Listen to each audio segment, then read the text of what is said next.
We just found out our son made dark humor TikToks about his sister's death, and now we're thinking of kicking him out because of all the pain and grief this brought back to the surface. My daughter, 16 female, sadly passed away 7 months ago in a car accident.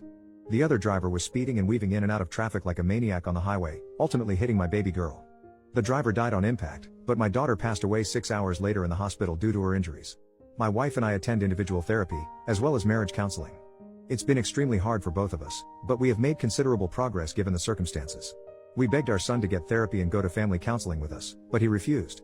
He's 19 and in college, so we can't force him to go.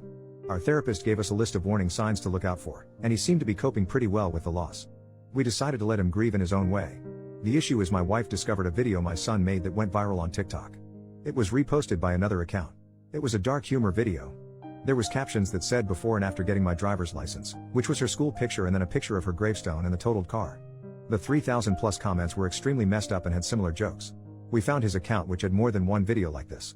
Us Then versus Now, which had a baby photo of them and then cut to a selfie of him next to her hospital bed before she died. There were in total 5 different posts similar to this, each similarly more disgusting. My wife was inconsolable. She had a severe mental breakdown. I had to take her to the ER so she can be sedated and given fluids due to her vomiting and hyperventilating. I confronted my son, who defended himself saying he uses these videos to cope with her death. That dark humor is the way he grieves. I could barely look at him. I told him to pack his things and stay with his grandparents. He was angry and said we both need to move the FCK on and stop taking our grief out on him. It's been 2 weeks and my wife doesn't want to be anywhere near my son anytime soon. I can't say I disagree. It's been like giant 10 steps back for both our grieving process. Our son gone was supposed to be temporary, but my wife and I think it's time for him to move into an off-campus student apartment to give us all some space and establish boundaries. We haven't told him this yet, but we plan to when he returns home next week. While he was away, he did apologize in a text to both my wife and I. However, he still insists it wasn't wrong for him to post those videos publicly for millions of people to see. He believes we are being too dramatic and taking it too personal. It took me threatening to disown him before he took down the videos. A few of my friends think we are going too far by essentially abandoning him and kicking him out of our home. They said to keep in mind he's still a young stupid kid, and he's digging in his heels because he wants attention. We'll be paying for his rent, but he will have to cover the other costs himself, food, gas, since that's the most we can afford right now. He will have to get a part-time job while going to class. We still love our son, of course, but neither of us can handle this right now for the sake of our marriage and mental health. Honestly, I think I need to put my wife first here, and if that means he needs to leave, then I'll do that for her. Plus he's 19, turning 20 soon, so it's not like he's a child. I just feel sort of guilty still and would like some outside thoughts. Update. Firstly, I'd like to send a sincere thank you to everyone who not only commented, but read my original post. This is a very dark and vulnerable time for my family. We are lost, confused and battling with a grief that has consumed us so entirely it hurts to physically breathe most days. Secondly, my son is a good man, son and brother. He loved and cherished his sister deeply, and I know in my heart that it was never his intention to make light of her death. Nor would he ever intentionally hurt his mother, myself or anyone. It's been an emotionally exhausting and draining last few hours for both my family and I. However, I am happy to provide a bittersweet update for all the wonderful people who took the time to read my original post. You all helped me realize I needed to act now and fast if I were to ever repair our family.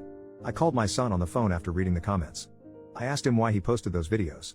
He said he was just hurting. We were quiet for a while. His voice broke when he asked if me and his mom still love him.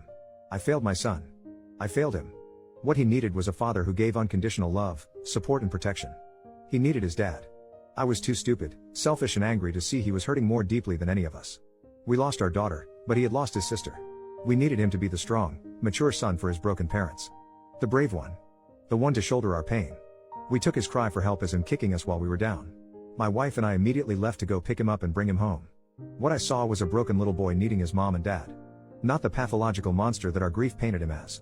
He had visible bags under his eyes and lost a lot of weight, and we were too blind to see it. We both profusely apologized and will be showing him how sorry we are for the rest of our lives. We vowed to do right by him. We all cried together on the couch for a while. Our son is taking a year off of school to heal and work on his mental health by his request. He also agreed to attending weekly therapy. He will be home with us. We will also be seeing a family therapist. My wife is seeking medication to get a handle on her panic attacks. I signed up for a grief support group specifically for fathers. This is all just a start for a very long and difficult journey ahead of us. Thank you everyone for giving me a major kick in the ass and a wake-up call. I may have lost a daughter, but I will not be losing my son. Not now or ever again. This community can move mountains, and affect the lives of real people facing real issues. I've learned a lot about what grief means for different people. No one's grief is invalid or wrong, and everyone handles it differently. This is a lesson I'll carry with me for the rest of my life. This morning I am making pancakes and bacon while my son and my wife watch Netflix in the family room. The windows are open. Our daughter's cat actually came out of her room on her own for the first time to lay on the couch with them. Our lazy Saturday. It's the first time in months we did this since our daughter passed. It feels bittersweet. Different.